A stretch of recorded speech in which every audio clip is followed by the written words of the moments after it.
में भी जो पालक का रस है वो बहुत लाभकारी होता है। पालक के रस को आप निकालिए और पालक का सूप बना करके आप पीजिए। उससे आपके जो प्रमेह की बीमारी है, प्रदर की बीमारी है, जिनको धातु रोग है, वो कुछ समय तक लगातार नियमित रूप से पालक का सेवन कर सकते हैं।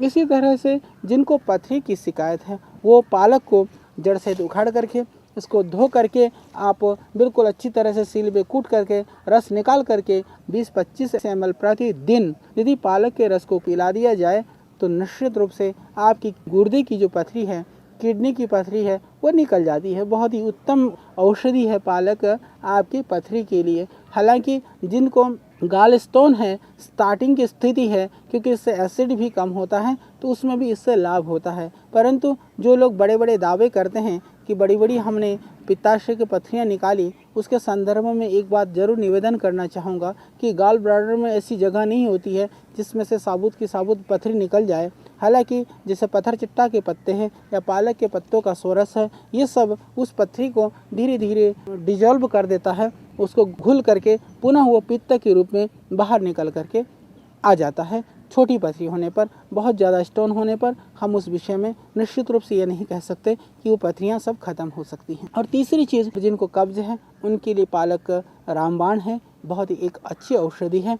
यदि आपको दस्त लगते हों, बार बार जिनको मोशन जाना पड़ता है, उनको पालक का सेवन नहीं करना चाहिए। एक भाई कहने लगे कि आचार्य जी, हमने तो जो है पालक का सेवन किया फिर भी बीमारी बढ़ गई। हमने पूछा कि किस तरह से किया? वो कहने लगे कि मैं दस्त लगने से बहुत कमज़ोर हो गया था, हमने सोचा कि पालक के आयरन से हमें ताकत मिलेगी, पालक का जूस पीते रहे और बोले हमारे जो दस्त थे और बढ़ गए। वास्तव में जिनको दस्त है उनको पालक से बचना चाहिए।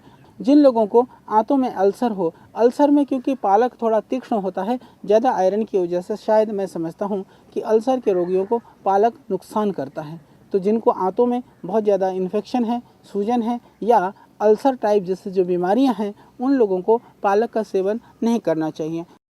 तो पालक को कैसे सेवन करें, किन रोगों में सेवन करें, हमने आपको दी जानकारी। वास्तव में जितने भी साग हैं उनके लिए यह बहुत ही उत्तम यह पालक का साग है। और पालक का एक और गुण है, जिनको गले में गड़बड़ी है तो कुल्ला के लिए और गरारे करने के लिए भी आप पालक के पानी का प्रयोग कर सकते हैं।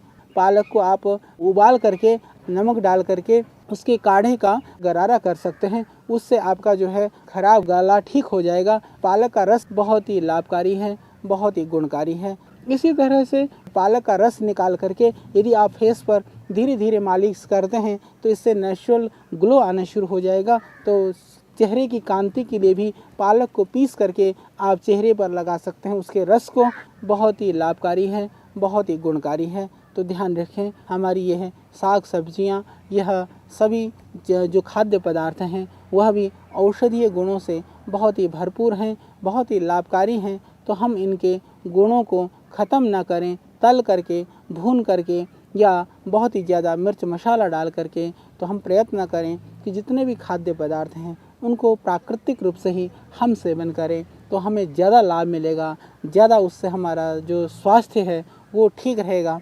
हालांकि पश्चिमी देशों के अंदर आज भी उबाल करके खाने के ज़्यादा रिवाज है। हमारे यहाँ ज़्यादा तलने भुनने की परंपराएं हैं, क्योंकि हमारे यहाँ जितने तरह के व्यंजनों का सेवन किया जाता है, जितने तरह के खाद्य पदार्थों का सेवन किया जाता है, पूरे विश्व में नहीं किया जाता है। तो ठीक है, विविधता हमारी विशेषता है, तो विशेषता ही बनी रहे, वो विविधता हमारे रोग का कारण न बने, बीमारी का कारण न बने और हम कहीं खाद्य पदार्थों को जहरीला न कर दें, इसके लिए हम ध्यान रखें।